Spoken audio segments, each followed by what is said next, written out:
عقل قوی، علم مفید، عمر باوری کرده، رزق حلال، نیت خالص، داریه طیبه، سعادت دارم، حسن عاقبت و همه ما مرحمت.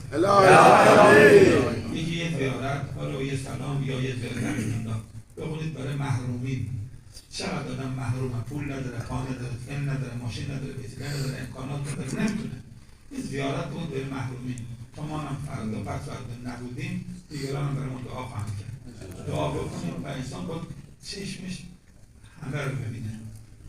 حتی اونی که به شما ظلم کرده ببخشید. خدا به ما ظلم کرده، بخاطر این سفر کربلا ما نبخشید. خدا در دل ما کینه کسی رو قرار نده. تفاوت خمس سهم امان دادن، تفاوت نسل و تربیت کردن رو این به ما مرحمت بفرمایید. من شما دیدم خوشحال شدم.